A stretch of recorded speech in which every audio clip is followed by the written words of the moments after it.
I'd like to tell everybody I'm really excited to be here, but that would be a lie. I don't want to start out like that. Rob, you're drinking a beer. Like, they were so surprised, you know. The wife left, my dog died, my dad died. If you only knew what I did for you so you could smoke that.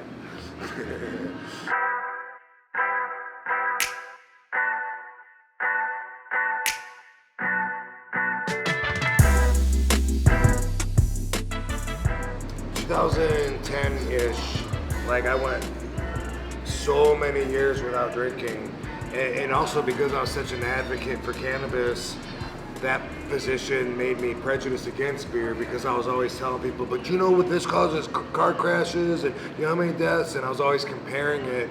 And so I felt, when I was really advocating, I felt like I had to compare it. I had to tell people, cigarettes kill 1 out of 2 long-term smokers. Cigarettes are stupid, marijuana, and I felt like that. But then everybody at Impact used to drink. And it was like, that's what really got me to start drinking, because after the matches, they bring a cooler into the dressing room and start drinking. And I was like, you know, that does sound good after sweating and I had one, but also my life was going like this at the time, because like I had a long-term marriage that was like completely falling apart, and instead of being home trying to fix that, I'm on the road making money that I know she's going to be taking anyway. And so that made me decide that it was okay to drink more and more, you know. And I actually used that to get me through some really, really rough times, or at least get me through them without remembering them. You know, the wife left, my dog died, my dad died. I was just like, I went through like such a depression that like when I would wake up, I wanted to change my mind as much as possible, as soon as possible. I appreciate that, but that's a depressant. No, but that's not a depressant. No, but it makes me happy though. Does it? Yeah. Everybody that had known me for so long would always go, Rob, you're drinking a beer. Like, they were so surprised, you know. And still sometimes, if people haven't seen me in years, they're still surprised. Like, I didn't know you drink. Like, yeah, I do now. I went through some times where, you know, where I would agree, some abusive times, but now I like to drink responsibly. Yeah, makes my body feel better, my back's all sore and everything, and of course it lifts my spirits, and I'm all about spirit first. Nice. Yeah. Probably the only time I do actually take a drink is I do have a beer after hockey. Again, after the sweat, after the workout, that nice relaxed feeling as I take off my skates, that is when I have a beer. Yeah. But I just lie and tell everybody I'm just replacing my electrolytes. Yeah. With the whole advocating thing, like, I'm not as much on top of it as I used to be. Fair enough. And that's mostly because I think everybody knows now. Yeah. I'm sure people are still getting arrested. We're not quite there yet, but it's such a downhill battle. Like, years ago, I was like, people need to know this, you know, like, it's lies out there. You know, they've been lying to us, and it could help people. And I used to really feel obligated and responsible, you know, to tell people. And now it's like, yeah, I think most people know. Most people, like, don't even know how much my efforts helped, you know, to bring that forward. Like, I'll go by and see like some kids smoking. I say kids, but you know, people in their young 20s or something smoking in public, and then, well, if they don't know who I am, and I walk by, you know, they kind of try and hide from me, and part of my pride goes, if you only knew what I did for you so you could smoke that.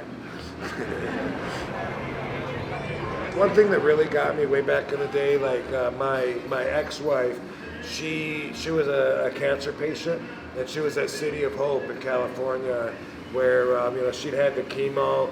She's in this meeting, and I was in this meeting too with all these patients, and they had a lady on stage to talk to all the chemo patients about health and nutrition. So I was like, yeah, I want to go check this out. And the lady's telling like everybody, like, I know it's hard to eat, but you know, you just keep trying. And this old lady raised her hand, and she was like, you know, I'm wasting away, and I'm trying to eat, but I'm nauseous, you know, and I can't get it down. Is there anything you could tell me that could help me? And the lady goes, well, I know it's hard work, dear, but there's little things like, you know, try and, like, you could put powdered milk in, and it gives you a few more calories into whatever you're drinking, and maybe like a little protein powder, and just try to get it down and do what you can. I was offended because I'm like, these motherfuckers are dying, and they're wasting away, and they're vomiting because they're sick. And I raised my hand. I said, what about medical marijuana? And the lady goes, I'm glad you brought that up.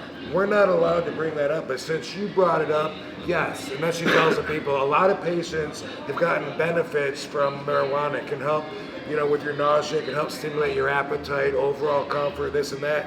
And I thought, what kind of world do we live in where their policy is to let these people suffer in a state where it's legal? Because City of Hope is obviously a big enough company to have offices that are bigger than the state, and so then they got to go by the federal guidelines, and it's like it's so inhuman, to let these people suffer. And there's marijuana stores right down the street from there. I actually started after that.